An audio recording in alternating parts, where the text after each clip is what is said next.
Hi guy, you're still awake, aren't you? Of course you are. The night has its own kind of silence. And you've found yourself in it, not the sweet kind, not the safe kind, but the sort that makes you feel the air itself is listening. If I lean close, if I let my voice drop just enough, you'll hear me clearly, as though we're sitting together in a trench dug not for comfort, but for necessity. You and I, with the damp earth breathing its cold into our bones, whispering about the sort of history that doesn't belong in school books. Because tonight, I'm not here to give you dates and battle names. I'm here to talk about what war smelled like, not the smell of gunpowder that poets dress up into bravery, not the romanticized tang of leather straps and polished brass. No, I'm talking about the stench that came from the field medic's tent in the First World War, the smell you could almost taste before you even saw it. Old blood, rotting flesh, iodine, sweat, and something else, something sour, something intimate and human and final. It was the smell of bandages used too many times, of linen soaked through and wrung out, then wrapped again around another soldier's wound, because there was no choice. No choice. That phrase is important. If you want to understand this particular ugliness, you have to strip away the luxury of hindsight. In the safe distance of 100 years, it's easy to wrinkle your nose and ask how they could possibly reuse bloody bandages. But you weren't there. In the year when Europe was a wound that wouldn't close, when every battlefield was a mouth drinking up human life faster than any supply line could feed it, when a man staggered into your tent with his leg half gone, and the only clean dressings left were the ones you dreamed of yesterday but never received today, well, your hands would reach for whatever was there, even if it was stiff with the blood of someone who'd already died wearing it. The medics, God help them, weren't the white-coated, stainless steel saints we like to imagine from later wars. They were exhausted men and women with eyes that no longer flinched at anything, not at the blackening flesh of a gangrenous arm, not at the sound of a soldier coughing up part of his lung, not at the quiet, resigned way a young man would say, "Just tell my mother I fought," before closing his eyes for the last time. The medics didn't flinch, because flinching cost seconds, and seconds cost lives, though, in truth, most lives were already half lost by the time they crawled into that tent. The practice of reusing bandages wasn't born from cruelty, but from scarcity so severe it bordered on the absurd. Think about it. The Western Front stretched hundreds of miles, a living, screaming wound across France and Belgium. Every day, tens of thousands were injured. A bullet didn't even have to hit bone to ruin a man. Shrapnel could tear him open like paper. And each of those wounds demanded dressing not once, but every day after, until healing came, if it came at all. Imagine trying to keep up with that, using cotton and gauze, in a world where factories were already straining to produce uniforms, boots, rifles, shells. So they boiled them, you know. The bandages. That's the part that never made it into the propaganda posters. They would take those blood-soaked wrappings, the ones already stiff with someone else's agony, and boil them in great iron pots. The steam would rise, carrying a ghost of copper and salt through the air, mingling with the earthy rot from the trenches just outside. And when they pulled them out, wrung them dry, they'd be laid out like pale, limp tongues on makeshift drying racks. Clean, at least in theory. Clean enough to fool the conscience for another day. But you can't boil away everything. Not the stains, not the memories, not the way the fabric had taken on a texture that whispered of too many skins. And here's where the night gets darker. Those bandages weren't just physical tools. They were silent witnesses, carriers of the war's truest stories. They'd wrapped the trembling thigh of a boy who still smelled faintly of home, still clutched the small tin of sweets his sweetheart had sent him.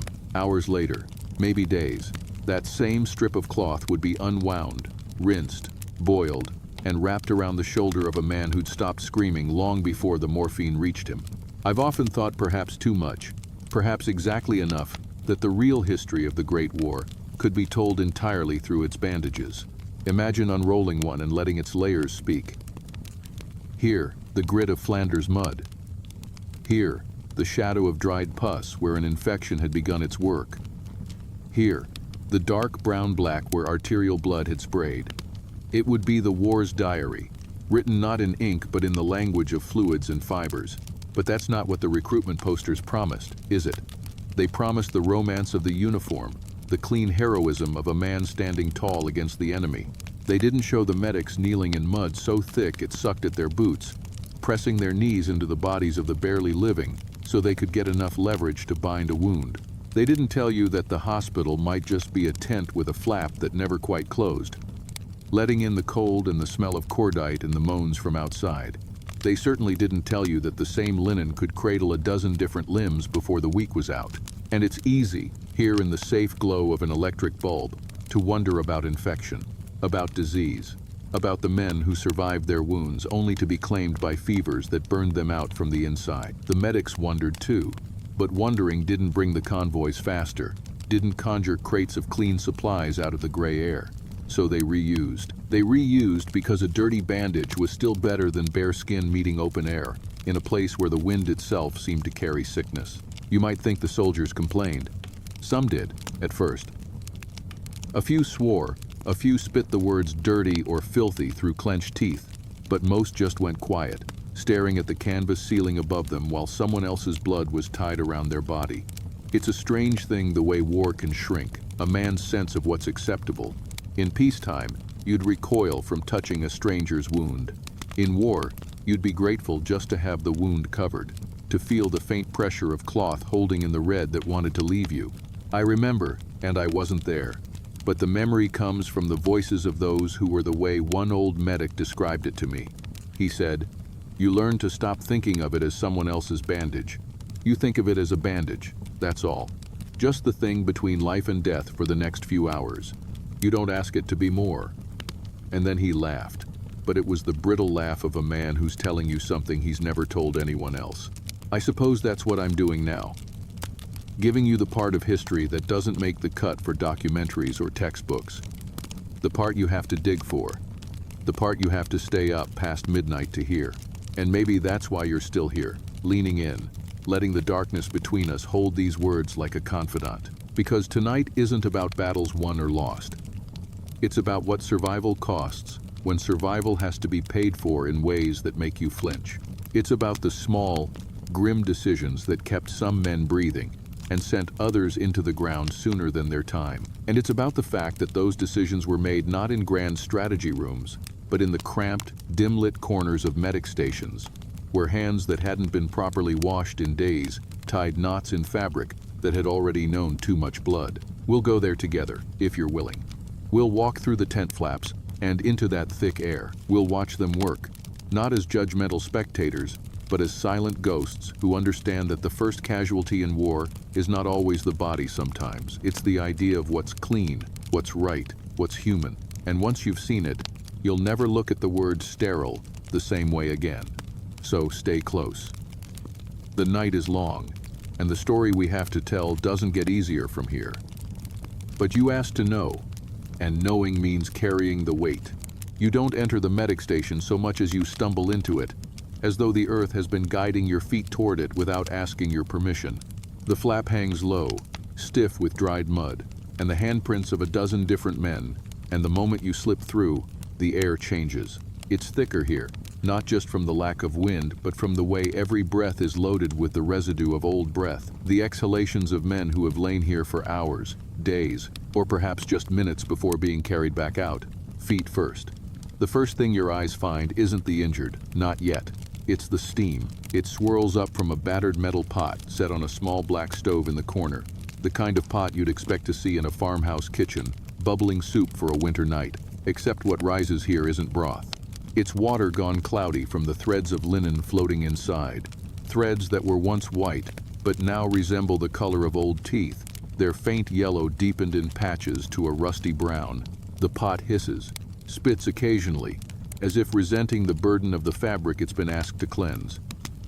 And every so often, a medic's sleeves rolled high, fingers shriveled from constant immersion, reaches in with tongs to stir, to push the cloth deeper into the roiling heat. The tongs click against the metal rim, a brittle sound swallowed quickly by the low chorus of groans from the stretchers lined along the canvas wall. It's not quiet in here, but it's not loud either. The noises are small but relentless, each one a thread in a tapestry you can't unsee once you've stared too long. The slow drip of water onto the packed dirt floor from bandages just wrung out. the wet cough of a man who's been breathing in the wet chill of the trenches too long. The muttered words, not prayers exactly, but half-forgotten verses, scraps of songs that men repeat when they're trying to keep their minds tethered to something far away. And beneath it all, the smell. Not a single, sharp note, but a layered composition. Top notes of carbolic acid and iodine, middle notes of blood so old it's begun to sour, and a base note of damp fabric that's never truly dry. You breathe it in, and it sits heavy in your chest, refusing to leave even after you exhale. The medics move like sleepwalkers, not in the sense of clumsiness, but in the way their bodies seem to operate on muscle memory alone. Their eyes are half-shadowed hollows in the dim light. Their hands steady, not because they're calm, but because they no longer have the luxury of hesitation. One bends over a young man whose right sleeve is nothing but a ragged fringe clinging to his shoulder. The arm beneath, or what's left of it, has been crudely wrapped in something that was once a sheet, the edges stiff, crackling faintly as they're peeled back. The medic doesn't flinch at the sight of what's underneath, raw flesh, wet and red, with a sickly white gleam where bone peers through. There's a murmur to the man on the stretcher, something meant to be soothing, though the words themselves are indistinct. The medic reaches back without looking, and another hand passes him a bandage. It's warm, still faintly damp from its recent baptism in the boiling pot. You notice the way he handles it, not tenderly, not roughly, but with a kind of resigned precision, like a craftsman who knows his tools are flawed but also knows they're the only tools he'll have. He winds the cloth around the stump, pressing just hard enough to staunch the bleed without pulling a scream from the man's throat. The fabric, already blotched from past use, drinks in the fresh blood quickly, darkening in new, irregular patterns.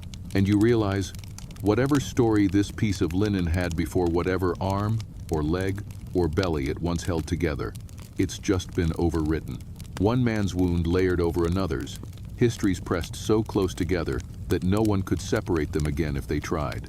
In the far corner, a pile grows, not neatly stacked, but heaped bandages that have been stripped from the dead, or the healed, waiting their turn in the pot.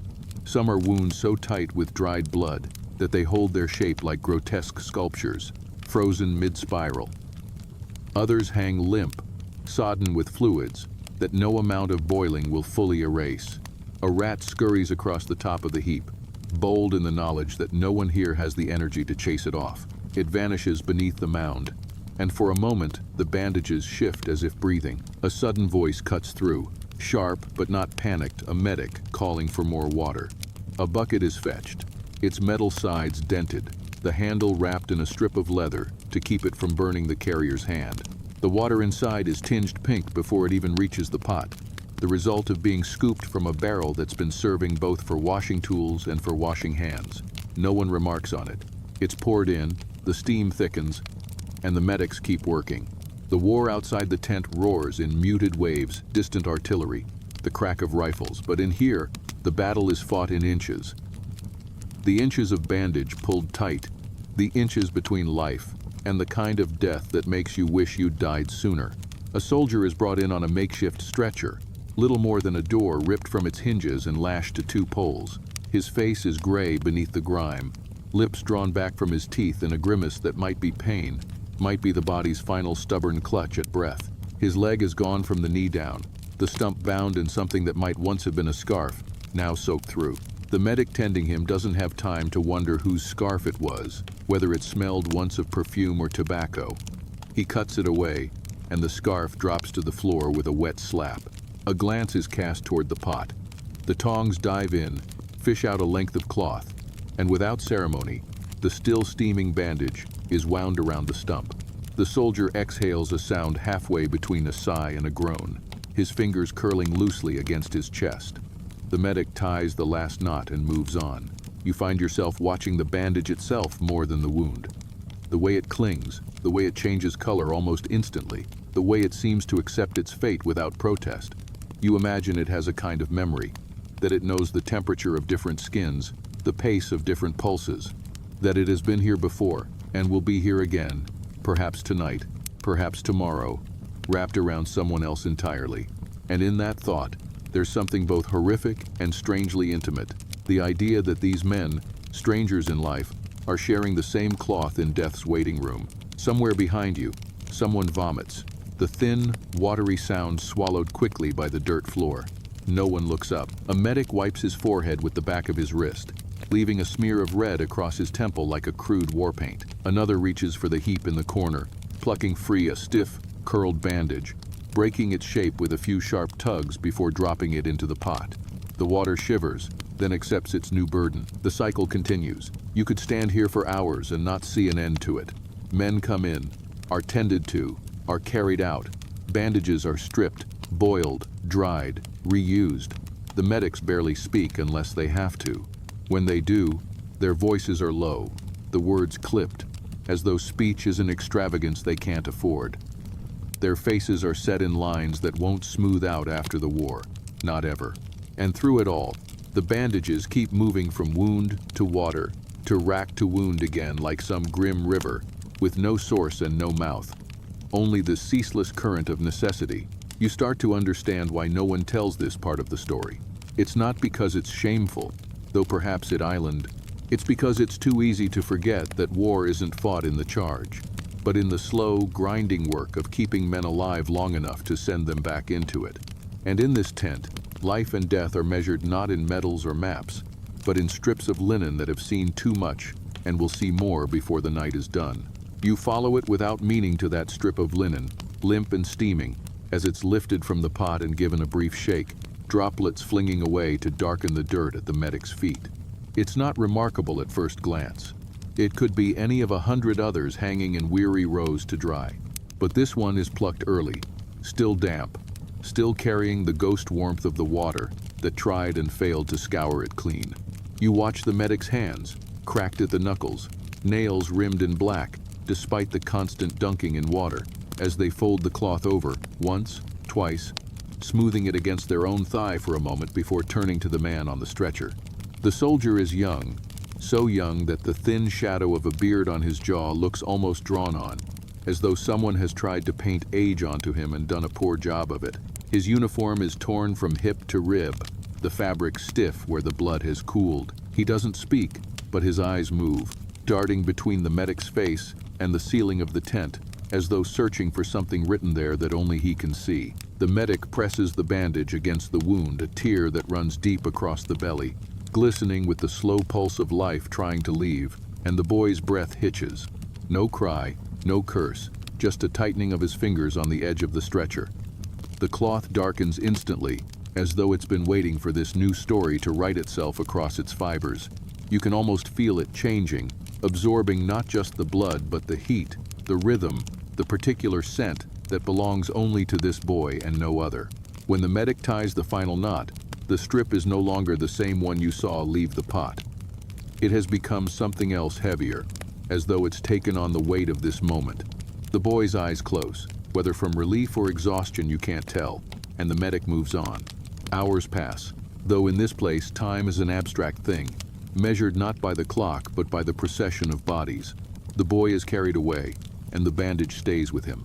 It leaves the tent, leaves your sight, disappears into the churn of the battlefield's aftermath. You think perhaps you'll never see it again, that it will be buried with him or burned. But war has its own strange gravity, pulling certain objects back into its orbit no matter how far they stray. It's 3 days later, or maybe 4. Here the difference is academic when it returns. Not the boy, not even the stretcher he lay on, but the bandage itself. You recognize it not by its color, for that has deepened and shifted under the touch of other wounds, but by a particular tear along one edge, a fray that catches the light like a snagged thread in a sleeve. It arrives wadded in the hands of another medic, stripped from the arm of a man who did not make it through the night. The fabric is stiff now, the older stains like shadows beneath the fresher ones, and it has a faint sourness that the boiling will only partly erase. Into the pot it goes, sinking beneath the clouded surface with barely a ripple, as though it knows the way. You think about what it's carried since you last saw it.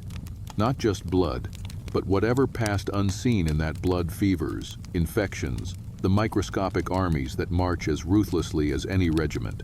And yet here it is again, rising from the water after its scalding baptism, spread out on the rack, waiting. The medics don't see it as an individual thing. They see only a strip of linen ready for use. But you can't unsee the journey. You can't help but imagine it has begun to keep its own ledger.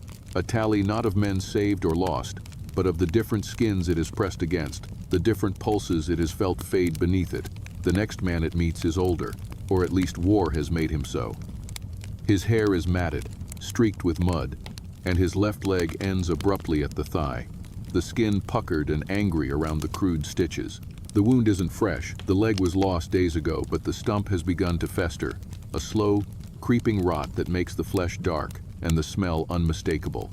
There is no fresh, clean dressing to offer him. The medic unwraps the old one, tosses it onto the heap, and reaches for the bandage you've been following. It is wrapped carefully, deliberately. The pressure meant not to stop a bleed, but to hold the poultice of carbolic-soaked cotton against the wound, to keep the rot from advancing. The man doesn't flinch, doesn't even look down. He stares straight ahead, jaw set, as though daring the war to take anything more from him. Hours later, the bandage is pulled away again. The stump has bled anew, the pus clinging in thin strings to the linen, but there's no time for ceremony. Into the pot it goes. You're beginning to see the pattern now, the relentless cycle.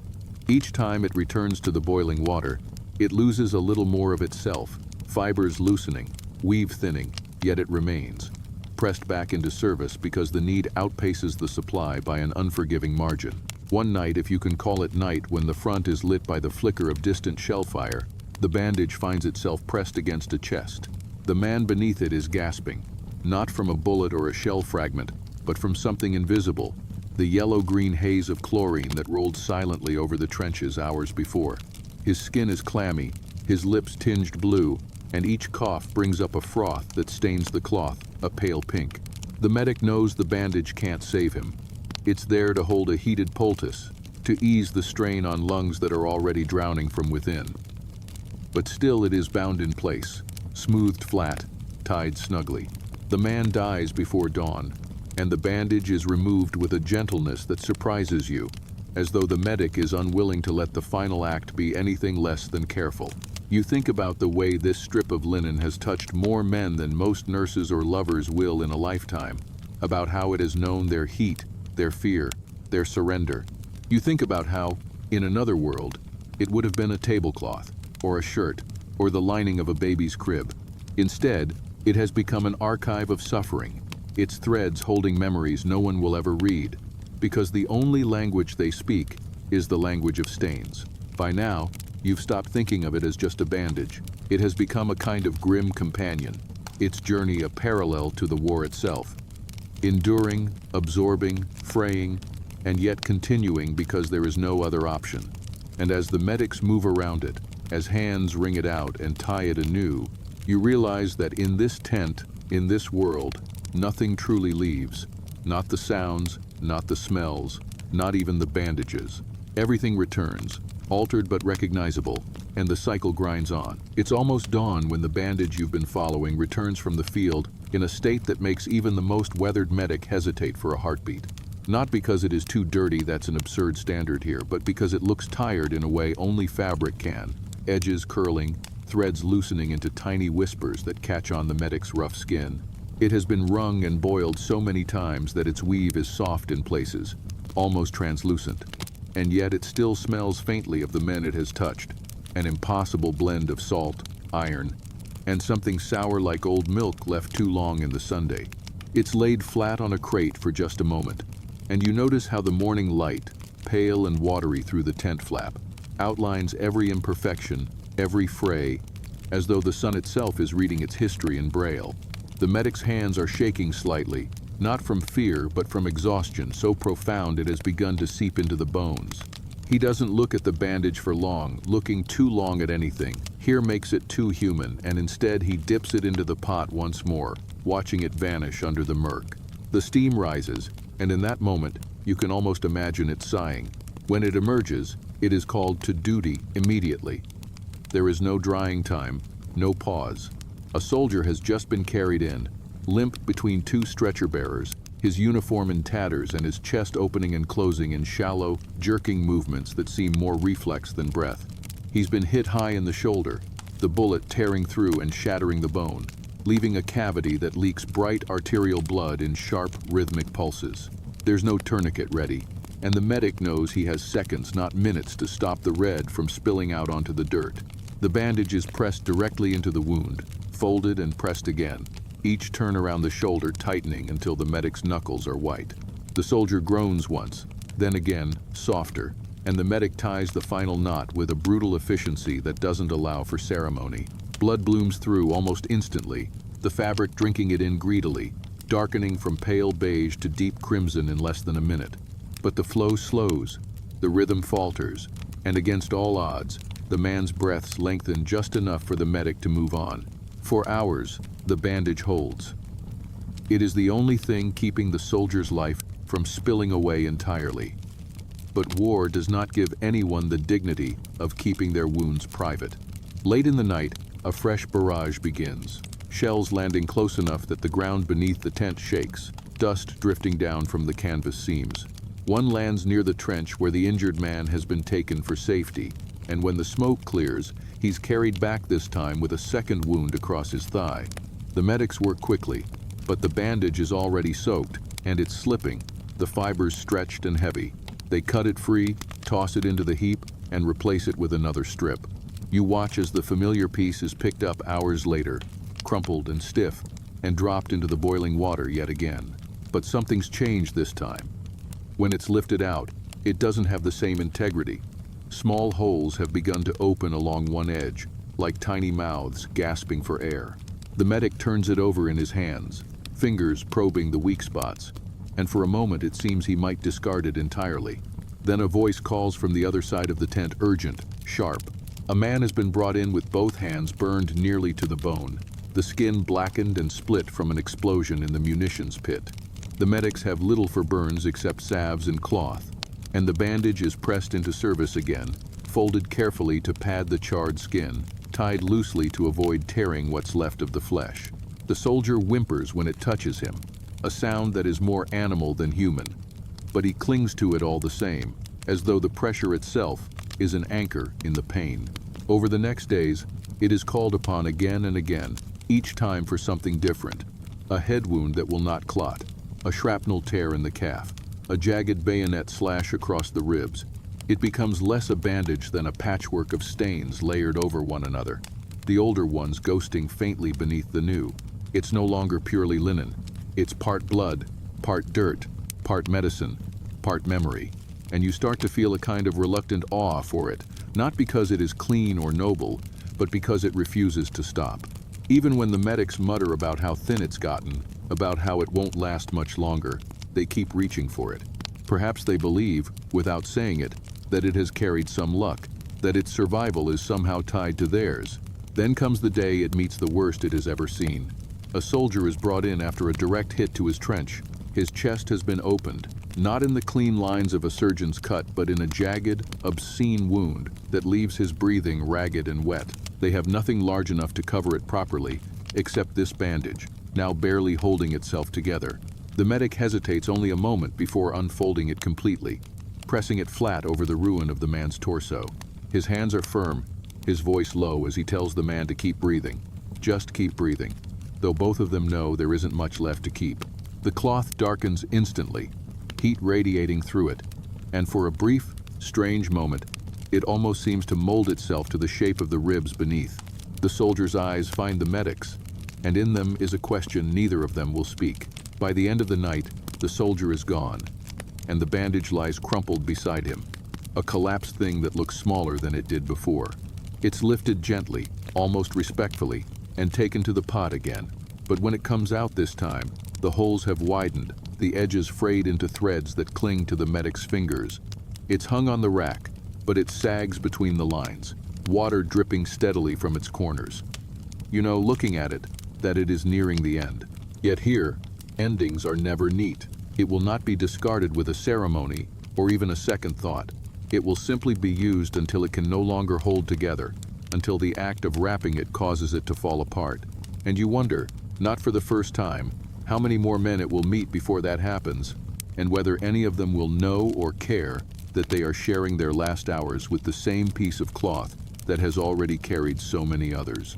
The night chooses violence quietly, the way a pond ices over while you're not looking. First with a few stray flakes that pretend harmlessness, and then with a skin that can bear a man's weight, and by the time the first shells begin to stitch their orange mouths along the ridge, the medic tent has already tightened into itself like a fist. Lamps turned low, voices pressed thin, everything heavy with the knowledge that whatever came all day will come doubled at midnight. The bandage you've been following hangs slack on the drying line, its edges a fringe of patient ruin, and somewhere in its loosened weave a fiber remembers every pulse it has learned to cradle. But remembering won't save it now, not when the stretcher bearers shoulder through the flap as if pushing past waves, not when the ground itself is bucking like an unbroken animal and the tent poles creak as though costly patience were being wrung from them. A boy with his cheek shaved clean this morning arrives with his cheek gone tonight, and a man who only yesterday could still whistle through a gap in his teeth arrives with a chest that whistles for him, air slipping where air ought never to be, and a third body reeks of the sweetly corrupt smell of opened gut, and the bandage is taken down by a tired hand that does not notice. It is taking down the last of something. It is dipped in a basin, not even the big pot anymore, because the big pot is already boiling a slurry of cloth, and the color of the water is a sermon against hope, and the basin is no cleaner, only nearer, and the cloth comes up warm and trembling. And then it is moving across a thigh that has been split as cleanly as a loaf, the medic's thumbs finding a pressure ridge, and the cloth accepting that pressure the way it has accepted everything else, without argument. Outside, the assault cracks open like a jaw and swallows the trench line, and inside the bandage learns a new arithmetic: how to divide one body's blood by a cloth's remaining strength, how to multiply seconds bought by knots tied quickly, how to subtract the distance between breath and no breath with a turn of the wrist, and for a moment it is enough. The thigh bleeds less. The boy makes that tiny relieved sound men make when a greater pain replaces a worse one and fools them into gratitude. And the medic looks up only long enough to call for more light. But the light is a candle jammed into the neck of a brown bottle, and the bottle's label still brags of a Parisian wine that no one here will taste again, and the flame shivers each time the earth does, and in that shiver the cloth betrays its age, a soft give along the edge turning to a small rip, not much bigger than a fingernail, but rips are opportunists, and the wound is an argument that does not tire, and a minute later the rip is a tongue of absence, and 2 minutes later the tongue becomes a mouth that will not close, and when the medic pulls the next coil, the strip slips and sighs, and a portion of it simply stays behind on the boy, a smear of thread trying to pretend it is still part of something whole. The medic curses without heat and palms the brake as if it were a skittish bird.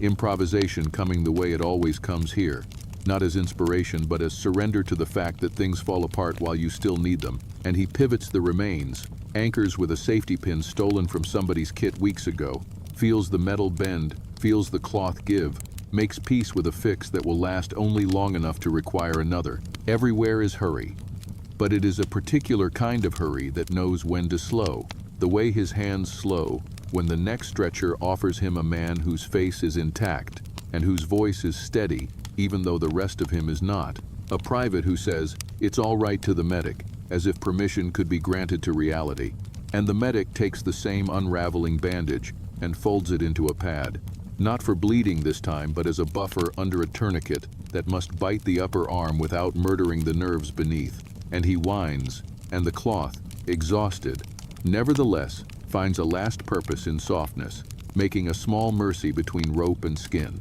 There is no applause here for small mercies, only the absence of screams. Before dawn, the assault reaches its brutish middle, that paradoxical plateau where everything is too much and yet nothing changes, and a gas shell somewhere upwind breaks its heart and spills it low, and men stumble in with eyes like peeled grapes, and someone remembers the soda crystals and the water and the rag. It is always the rag, and the bandage, now a thin and almost transparent ghost of itself, is dunked again and slapped against a mouth that is trying to be both a door and a lock, trying to keep air out and pull air in, and the cloth becomes a filter because tonight it must, catching what it can catch, offering to the lungs a kinder poison than the one outside.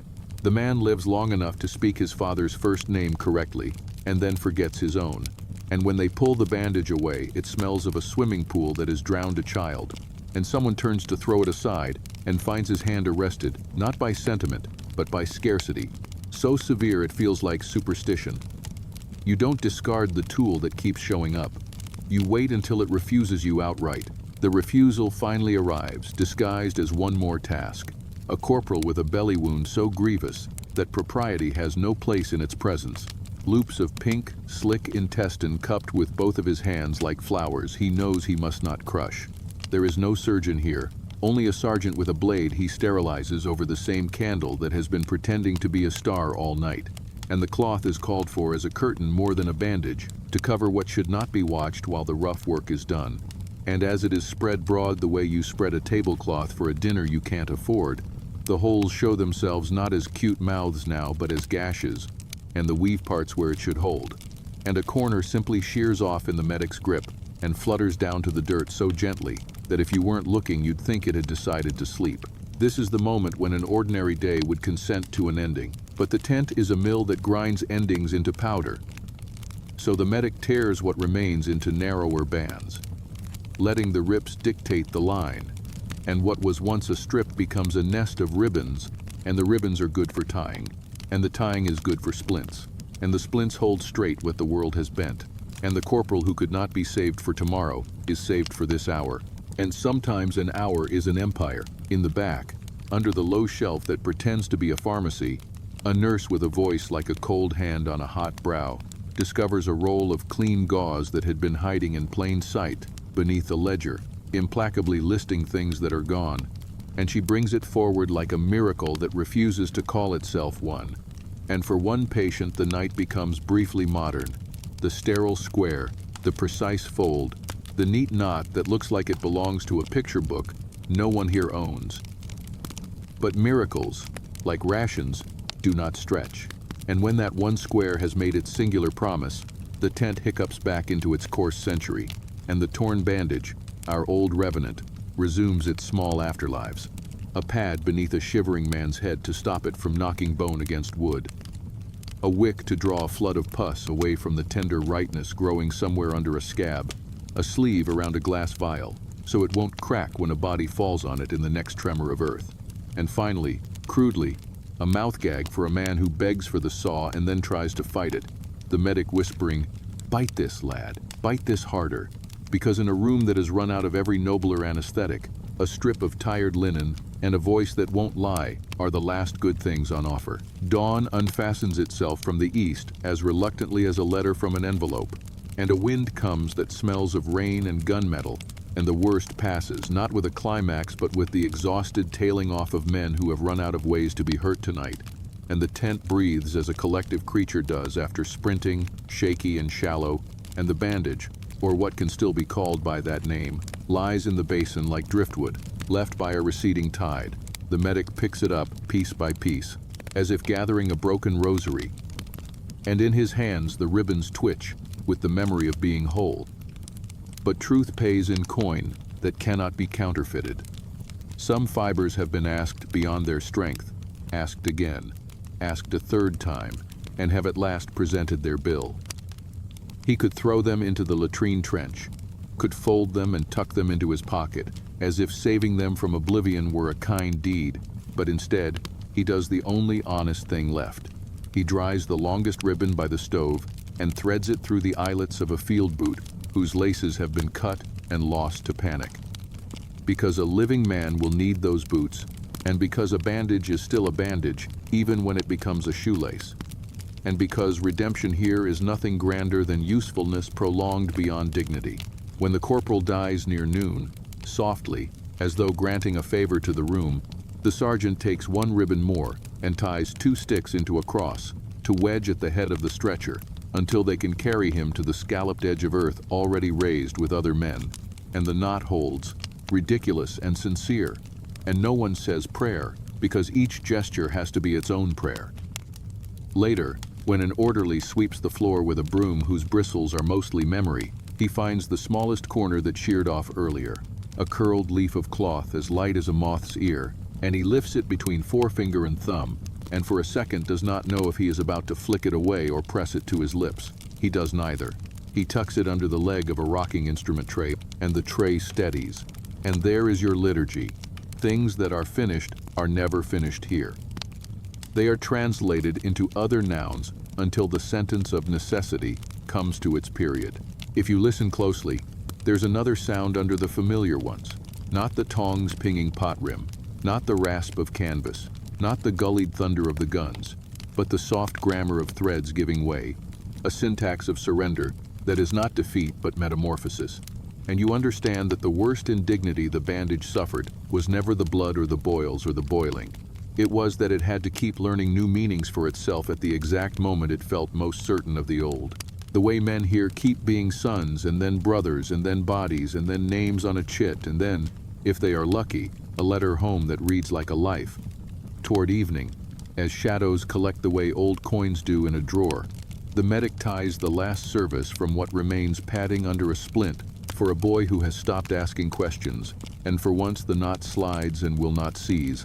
He breathes on it, pinches it into truth, and the strip accepts its last order with the same docile bravery it has borrowed from every skin it has touched. So the breaking point is not a clean snap, but a thinning to near invisibility, a vanishing performed in stages until the act is complete and no curtain falls, because the curtain was the thing dissolving. When at last the big pot is emptied and scoured with sand, and the line is restrung with newer cloth that already looks old because everything looks old here. Someone asks after the old strip without naming it, "Any more of the long ones?" And someone else shakes his head and says, "Used," and that is all the eulogy a bandage earns, a past tense that is also a benediction. And if you're looking for a moral, you won't find one stitched into the hem, only this rough consolation that even ruin can be tender, if ruin keeps choosing to be useful, and that tenderness, in a world arranged to punish it, is a courage of its own. The night comes back, as it always does, with the sideways walk of a thief, and the tent inhales and braces again, because there are new bandages to begin their long descent from linen to lace to nothing, and there are hands to teach them how to fall without breaking anything they can still hold. By the time the next stretch of days folds in on itself, the tent has taken on that strange, unshakable rhythm of a place that has forgotten what a pause feels like, a rhythm that beats without a clock, guided instead by the shuffle of boots outside, the slap of stretcher canvas, the guttural half-words shouted across mud, the sudden hiss of the boiling pot, as if it too is irritated by the constancy of its own labor.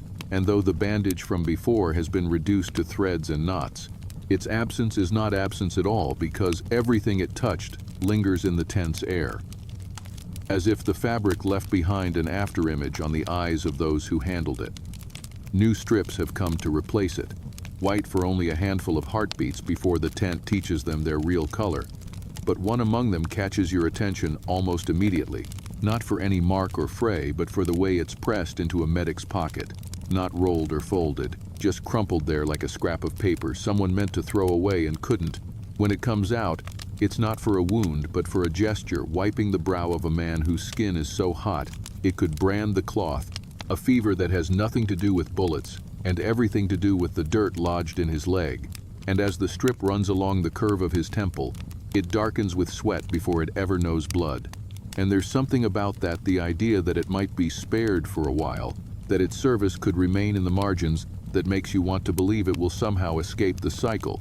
But the tent doesn't let anything escape, not the sound of coughing in the far corner, not the smell of pus working its patient way through gauze, not the faint metallic tang on your tongue that arrives without warning whenever the wind changes. The fevered man sleeps for the first time in days, and while he sleeps, the cloth is dipped in the basin, wrung out, and before it can even dry, it's pressed against the neck of a corporal whose jugular has been nicked by flying shrapnel, the medic's thumb clamping down through it, while the other hand wraps what little length remains. The corporal makes a sound like a saw catching in wet wood, and then falls silent, and the cloth, which a moment ago smelled only of skin and heat, now carries the thick, coin-like scent of arterial blood, and this is how it begins for it. The descent from utility to exhaustion disguised as usefulness. Hours later, when the corporal is still alive and smoking with the unsteady hands of a man who's bargaining with his own breath, The bandage is cut away and added to the heap. Not yet ruined enough to be discarded, not yet valued enough to be set aside. Into the pot it goes, vanishing in the steam, like a name whispered into a crowd. When it returns, it's flattened against the chest of a boy whose heart is racing too fast, not from love or fear, but from the blunt force of an explosion that's left his ribs bowed inward. The bandage holding a compress soaked in something sharp enough to sting the eyes of anyone close. He doesn't look at the medic, doesn't look at anyone, just stares upward, as though he can see past the canvas to the sky beyond. And you wonder if he can, if the shock has thinned the barrier between here and wherever it is we go after here. The cloth rises and falls with each shallow breath. Each one a reminder that it's holding more than just flesh together. It's holding the illusion that the next breath will be followed by another.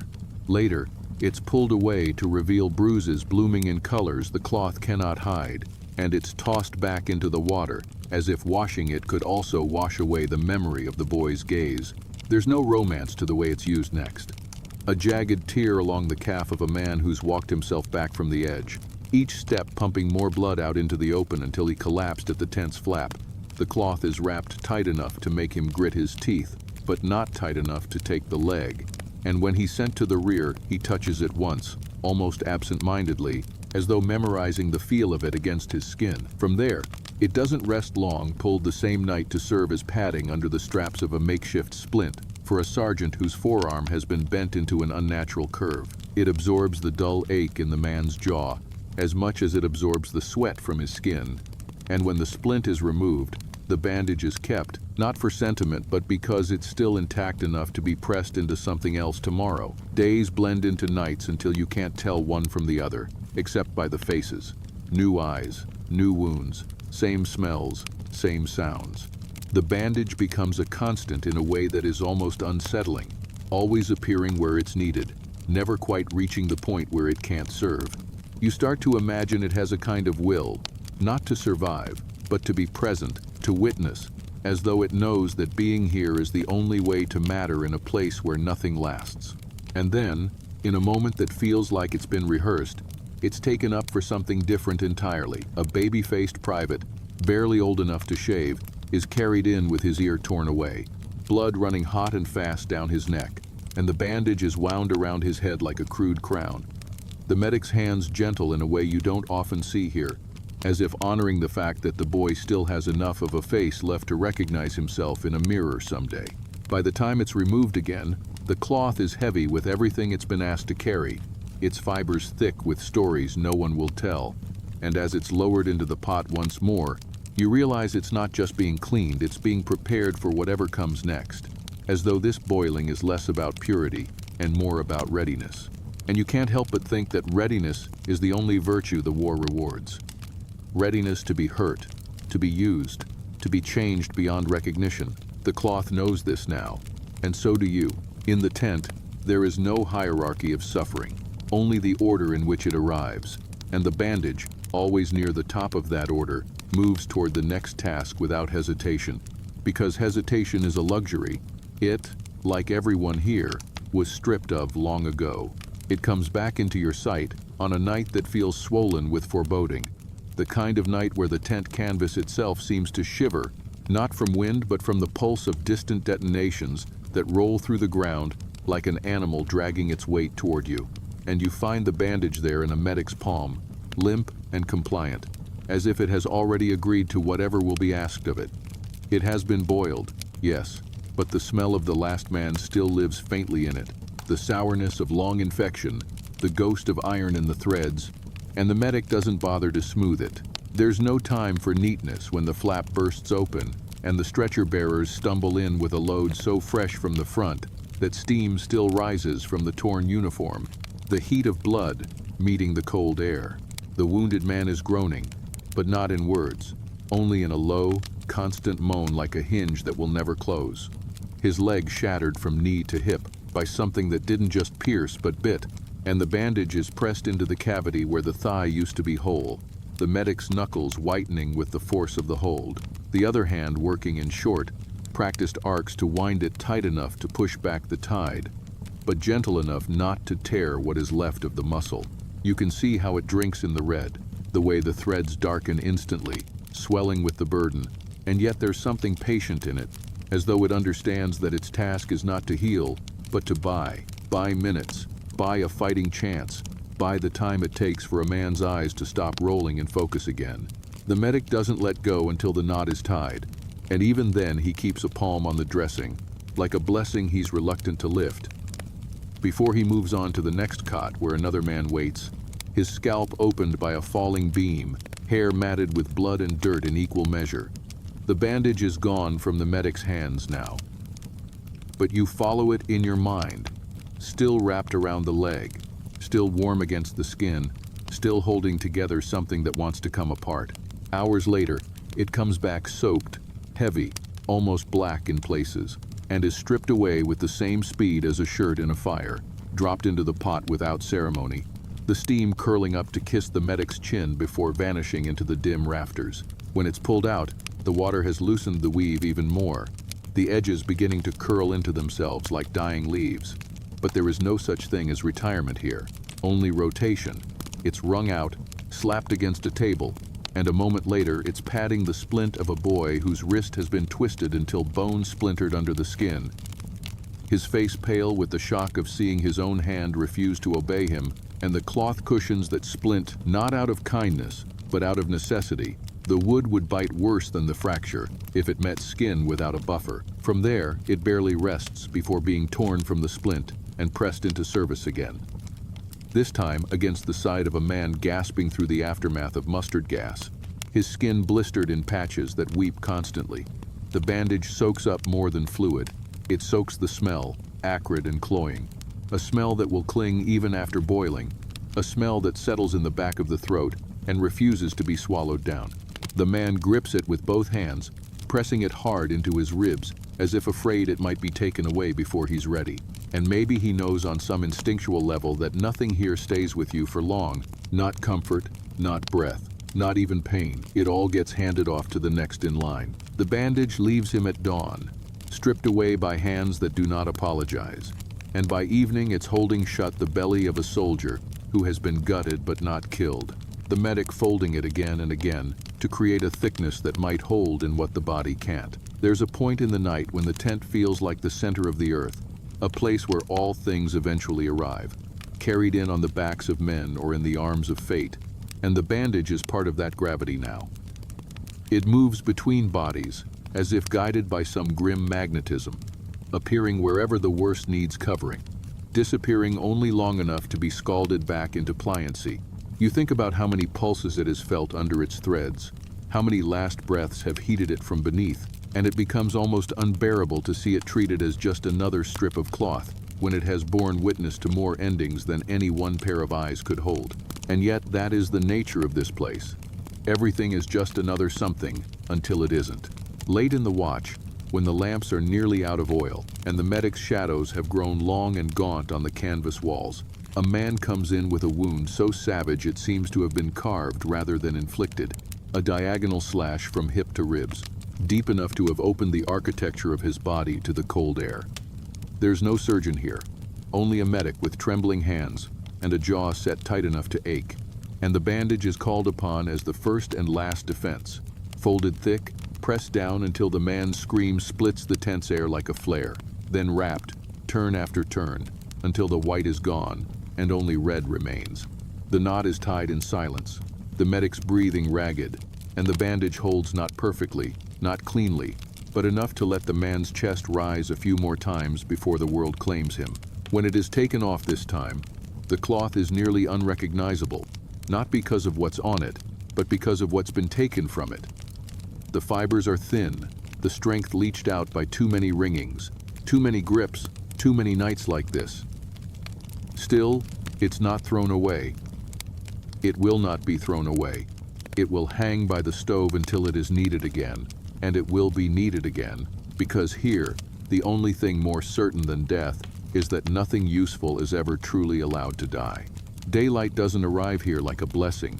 It arrives like an interrogation, all sharp angles and uninvited clarity, showing every crease in the tent canvas, every fleck of dried blood on the floorboards, every tired line in the medics' faces that the night had been kind enough to hide.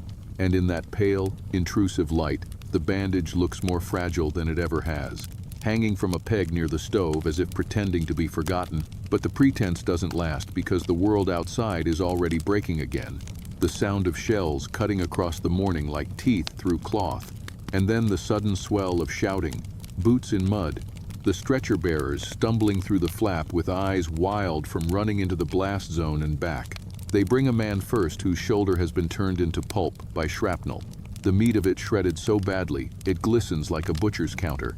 And the bandage is pulled from its hook with no ceremony at all, dunked into a basin to soften its stiff edges, then pressed deep into that ruin of a shoulder. It clings as if it knows this is not a wound it can contain, only slow, and the medic winds it round and round until the pale fabric is gone and only red stares back, then ties it off with a knot meant to hold not for hours, but for the brief walk to the next safe place. Before there's even a moment to breathe, another stretcher comes in, this one bearing two men stacked, one groaning.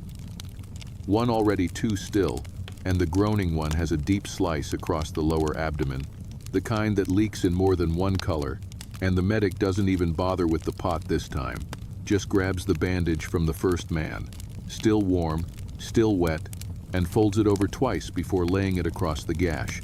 The cloth seems to sag under the weight of this new task, as though it can feel how little of itself is left to give, yet it takes on the heat, the damp, the pressure without protest. The light keeps finding it, making the stains look almost black, and you realize that this strip has long since stopped being fabric, it's become a ledger. Each mark a record of someone who has needed it, each fray a date in a calendar no one wants to read. It's wrapped now around a thigh wound that weeps through the layers in minutes, and while the medic works on another man's crushed hand, the leg-bound soldier grips the bandage, as if he can hold it tighter from his side, as if both he and the cloth are partners in keeping what's inside him from leaving.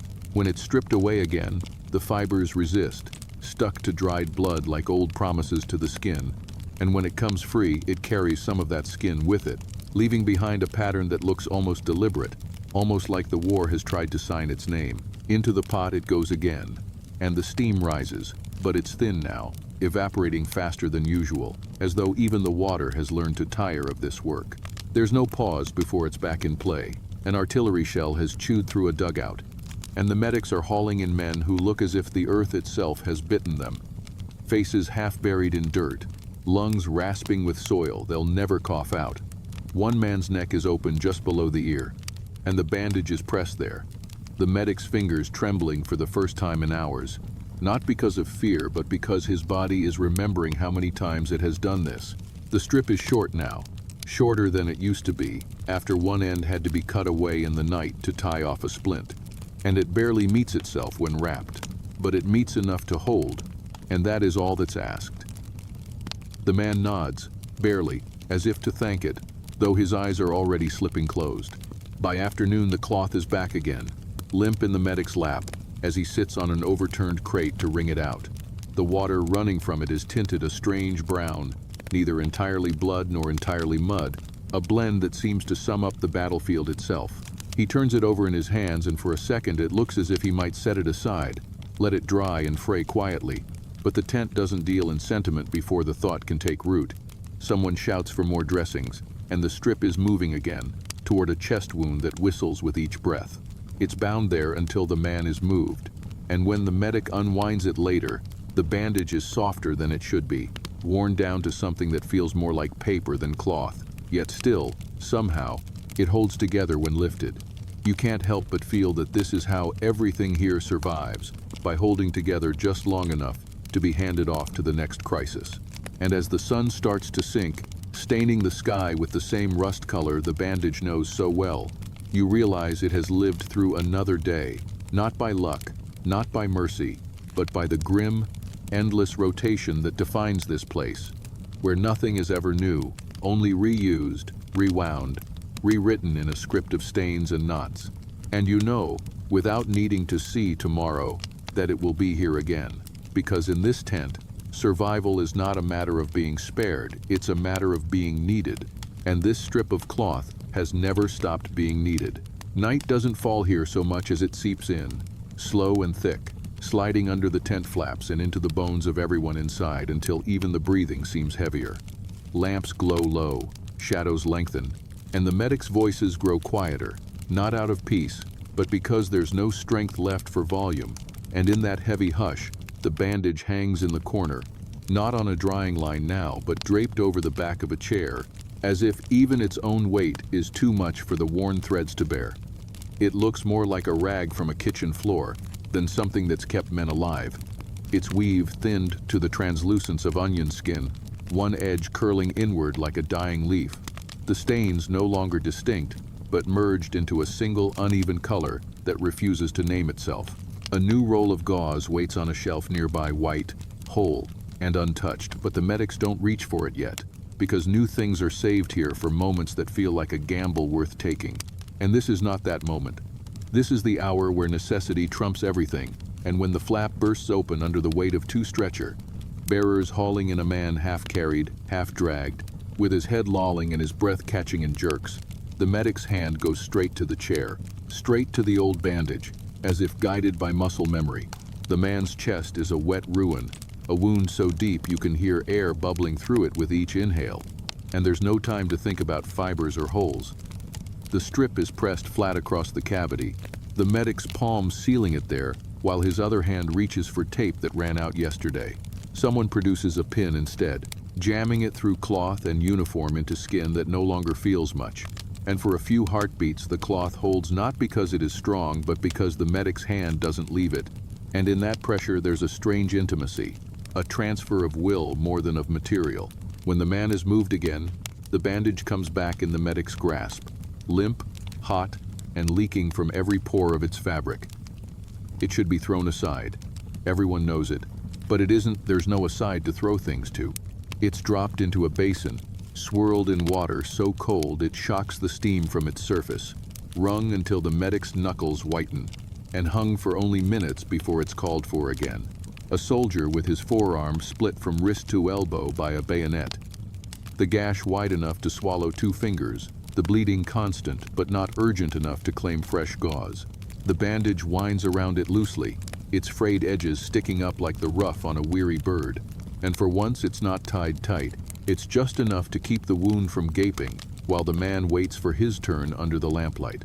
He thanks the medic anyway, in a voice like gravel, and falls asleep upright against the wall, the cloth cradling his arm as if it still remembers the shape of every other limb it's embraced. Hours later, a blast rocks the ground hard enough to rattle the enamel basins on the shelves, and a new wave comes in, louder and messier than before. One of them is a boy with a face nearly gone, only the eyes left untouched, wide and shock clear in a mask of blood and dirt, and the medic grabs for the bandage without looking, folding it over itself to cover what's left. Not to save him nothing will but to give him a last moment, without air on raw bone. The cloth soaks instantly, drips down the medic's wrist, and something in its weight changes, as if each drop is another thread deciding to let go. When the boy is gone, the bandage stays in the medic's lap for a moment longer than necessary, his fingers smoothing it the way you might smooth a map before folding it one last time. It should be finished now. Useless, but the night isn't done. There's a call from the far cot, a man seizing from fever, his head striking the wood, and the medic, without thinking, twists the bandage into a roll and slides it between the man's teeth to keep him from biting through his own tongue. The cloth takes the strain, fibers groaning under the pressure of clenched jaw, and when the fit passes and the roll is pulled free, it's barely holding together, the weave loosened to the point where you can see the air through it. Still, it's draped over a rack by the stove, steam rising from it like the last breath of a dying animal. Because in this place, nothing is discarded until it vanishes on its own. And as you watch it sag there, drying into a shape that no longer resembles anything useful, you realize the medics aren't saving it out of ignorance. They're saving it because sometimes the smallest scrap is enough to keep the next man alive for a single extra minute.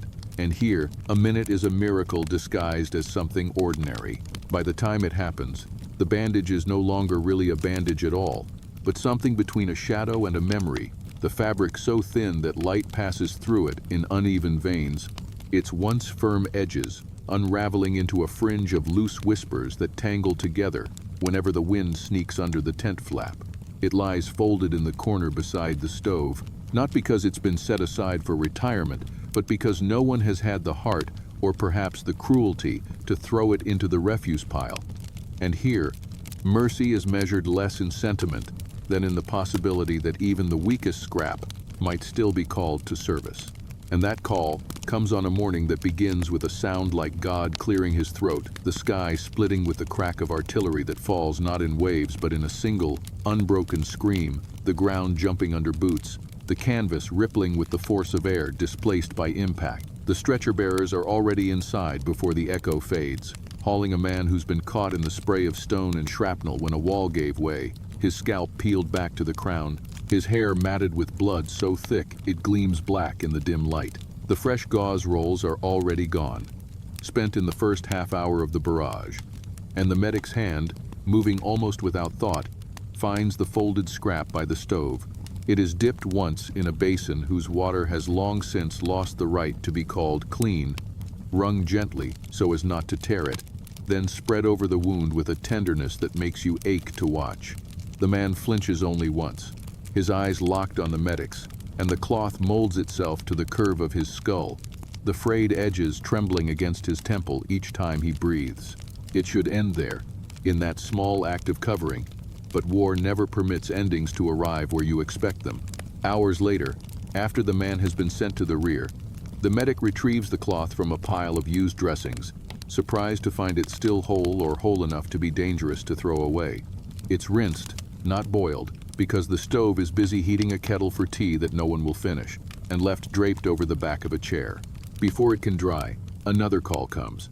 A soldier with a chest wound that has begun to collapse one lung, his breathing shallow and wet, each inhale dragging a faint whistle from somewhere deep inside. The medic grabs the scrap, folds it into a pad, and holds it tight over the opening while another medic works to tape the sides down, creating the illusion of a seal. The cloth darkens, the whistle softens, and for a brief, fragile moment, the man's breathing steadies as though he's been convinced to stay. But the scrap isn't given rest. It's pulled off again before the tape can even dry, passed across the tent to where a boy lies shaking from cold and shock. His left hand nothing but a mangled cluster of bones and skin. The cloth is wrapped around what's left, less as a dressing than as a shroud, keeping him from having to see it, keeping those around him from having to look. It absorbs more than blood it takes on the tremor of his fingers, the heat of his fever, the faint, sour scent of someone who hasn't eaten in days. And when the boy finally sleeps, the medic unwinds it gently, knowing the fibers might tear with the effort, and lays it on the edge of the stove to steam itself back into softness. You'd think that would be the last of it.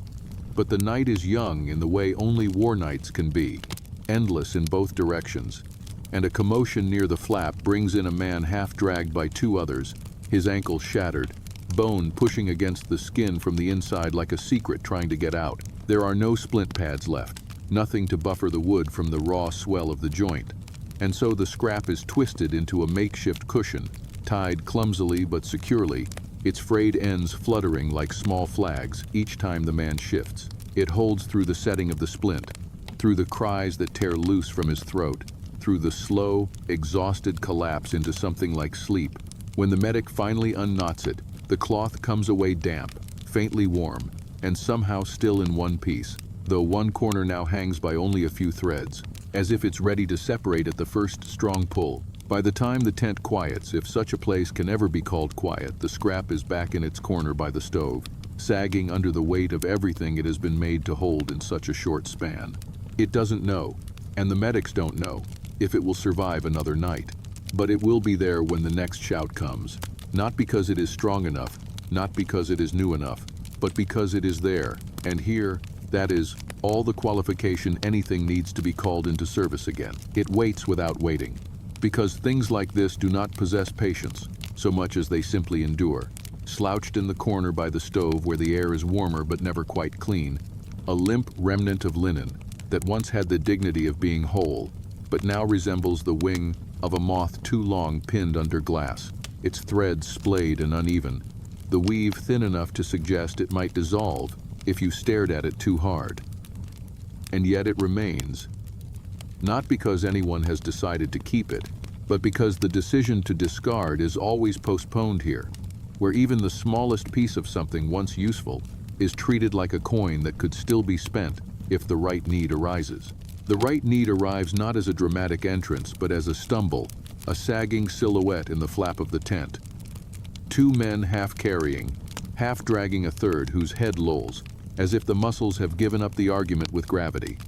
His shirt is soaked from sternum to waist, not with the sudden gush of fresh injury, but with the slow, deep seep of something internal.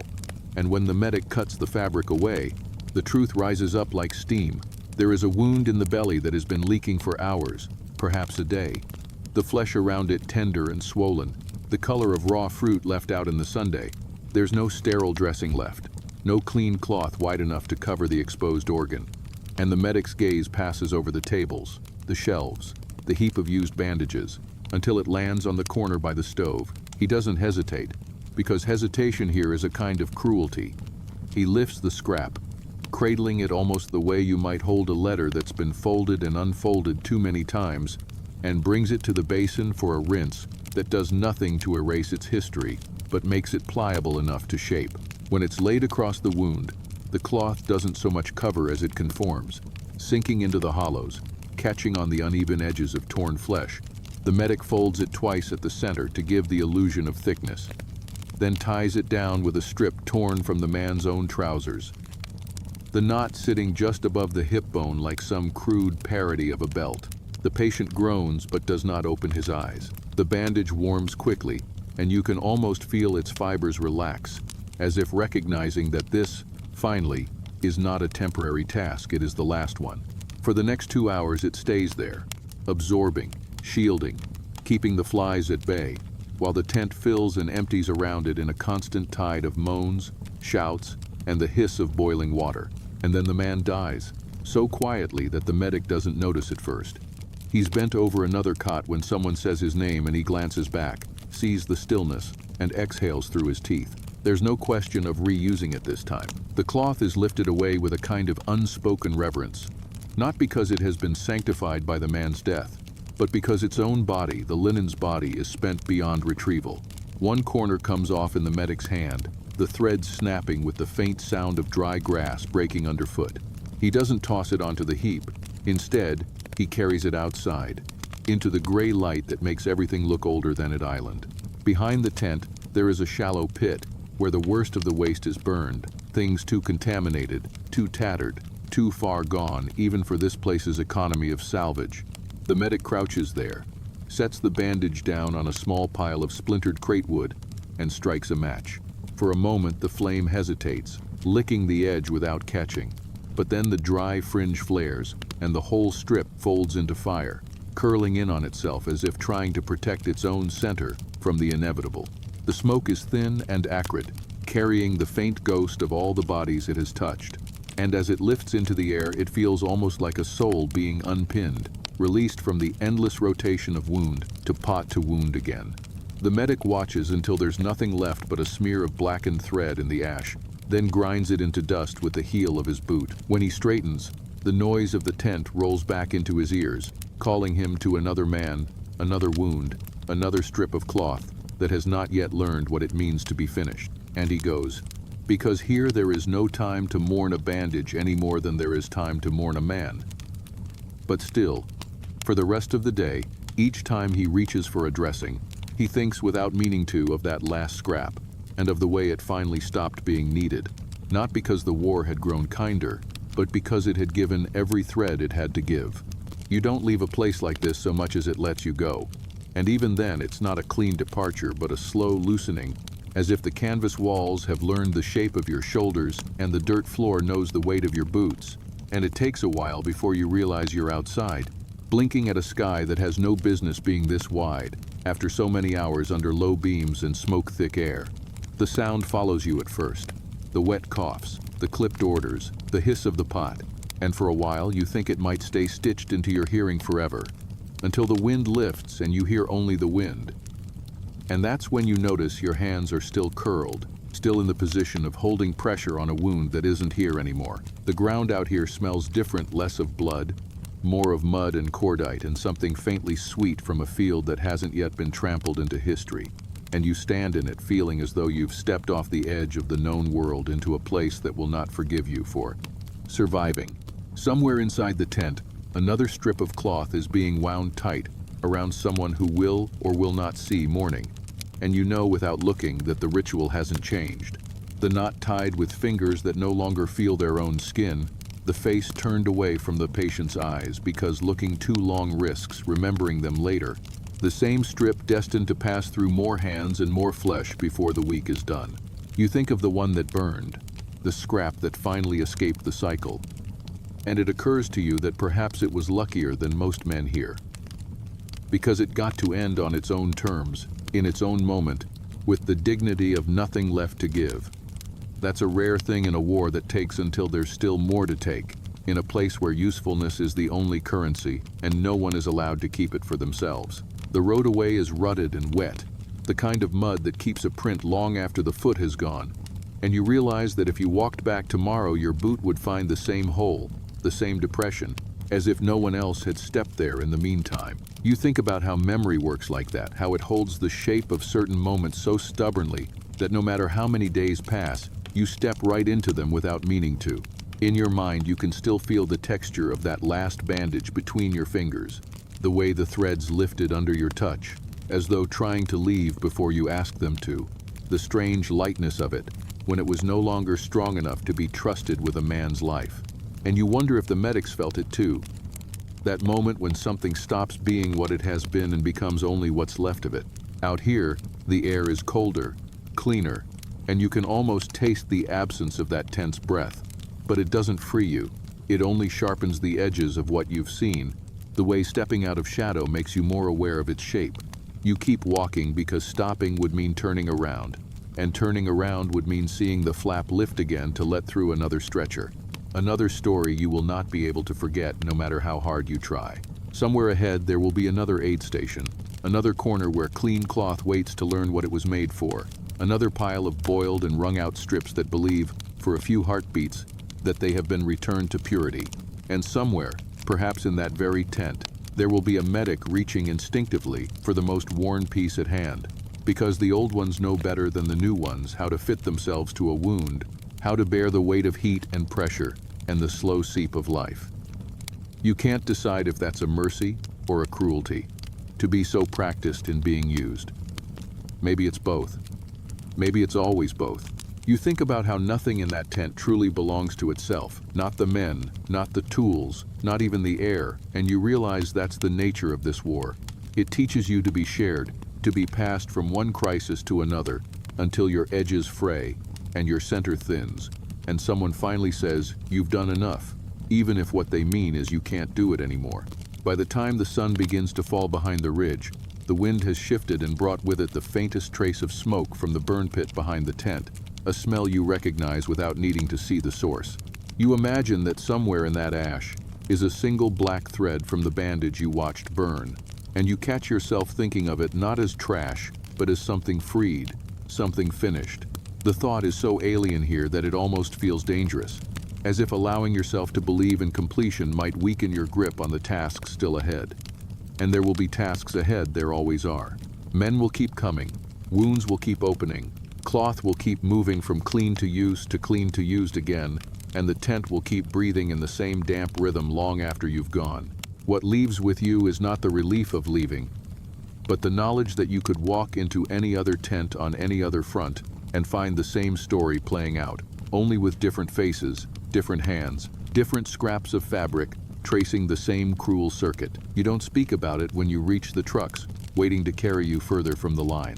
There's nothing to say that wouldn't sound like exaggeration to someone who hasn't stood inside that heat. Nothing that wouldn't turn the truth into something smaller than an island.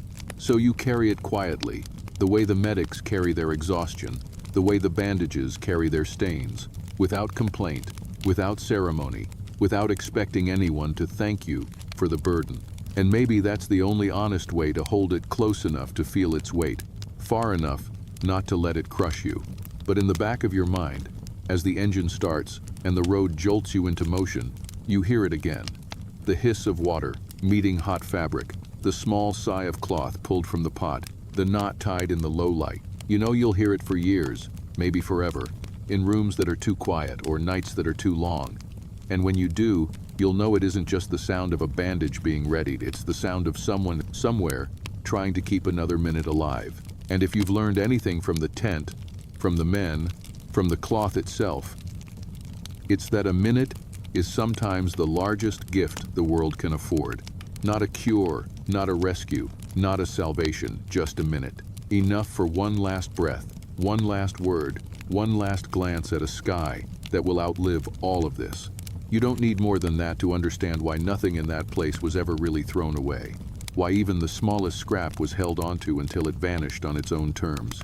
Because here, in the quiet after the noise, you understand. The war doesn't remember who was saved and who wasn't, only who was still there when the next hand reached out. And sometimes, being there is all that keeps the darkness from closing in entirely. Stay with the quiet for a moment longer.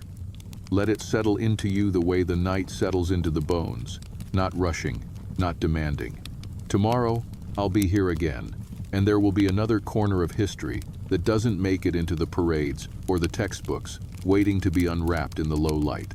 If you come back, I'll keep the lamp burning low, the words slow and close, so it feels like we never left this conversation at all.